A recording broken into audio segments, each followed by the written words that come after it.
하나님께서는 끝까지 참으십니다. 하나님께서는 끝까지 기다려 주십니다.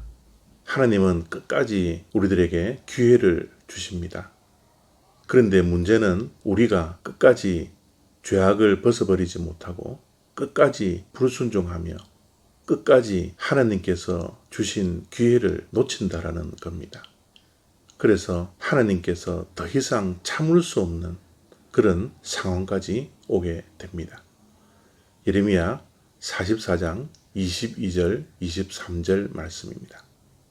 여호와께서 너희 악행과 가증한 행위를 더 참을 수 없으셨으므로 너희 땅이 오늘과 같이 황폐하며 놀램과 저주거리가 되어 주민이 없게 되었나니 너희가 분향하여 여호와께 범죄하였으며 여호와의 목소리를 순종하지 아니하고 여호와의 율법과 법규와 여러 증거대로 행하지 아니하였으므로 이 재난이 오늘과 같이 너희에게 일어났느니라.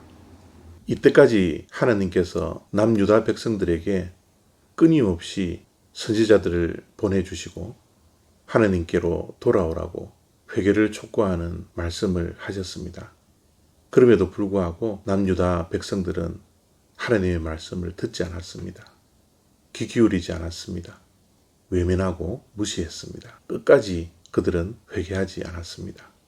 오히려 더욱더 우상숭배에 몰두했고 더욱더 하나님 앞에서 악행을 일삼는 그런 남유다 백성들이었습니다. 그래서 하나님께서 더 이상 참을 수 없는 그런 상황에 도달하게 된 것이죠. 이런 남유다 백성들의 모습을 볼 때마다 갈 때 갈 수 있고 멈출 때 멈출 수 있는 것이 참 지혜로운 것이구나 라는 생각을 하게 됩니다. 위험한 길이 앞에 있는데 그 길을 멈추지 않고 계속 간다면 곧 낭패를 보게 되는 것이죠. 멈출 때 멈출 수 있는 지혜가 우리들에게 있어야 합니다.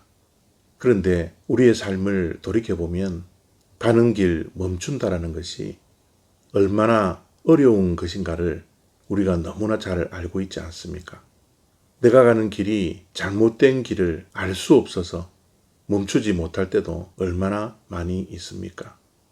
우리가 성공한 사람을 잘 나간다라는 그런 말을 합니다.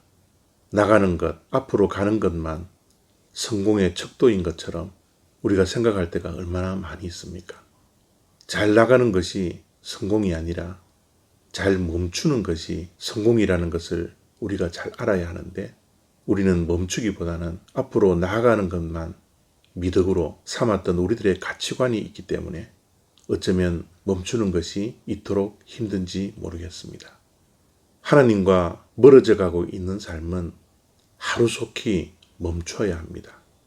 하나님께 멀리 가면 멀리 갈수록 우리는 더 죄악에 빠질 수 있고 더 하나님과 교제를 나누지 못하는 관계의 불통을 맞이할 수 있다는 것을 우리가 기억하고 우리가 멈출 때 멈추는 지혜가 있어야 합니다. 하나님께 가까이 가기 위해서는 멈춤의 버튼을 바로 이 시간 우리가 눌려야 합니다. 그 멈춤의 기회가 영원할 것 같지만 하나님께서 우리에게 끝까지 기회를 주시지만 더 이상 하나님께서 참을 수 없는 그런 상황이 우리의 삶 가운데도 도달할지 모른다라는 이 경각심을 우리는 날마다 가져야 합니다. 우리가 멈춰서 우리 자신을 돌아보아야 합니다.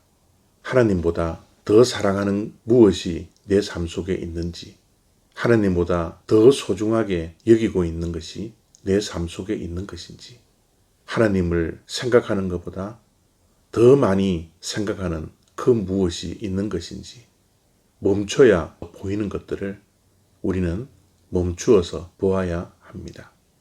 단순히 멈추는 것이 아니라 하나님의 말씀에 귀 기울여야 합니다.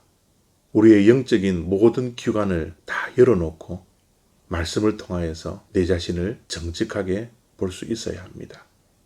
혹시 지금 내가 걸어가는 이 길이 하나님으로부터 멀어져 가고 있는 길을 걷고 있지 않은지 내 자신을 살펴보아야 합니다. 혹시 내가 하나님께서 원하시지 않는 길을 걸어가고 있지는 않은지, 그 길이 잘못된 길임에도 불구하고 내 생각과 내 마음에 옳다고 여기며 낭떠러지의 길로 하염없이 걸어가고 있지는 않은지 우리 자신을 하루 종일 살피고 성찰할 수 있는 그런 하루가 되시기를 바랍니다. 감사합니다.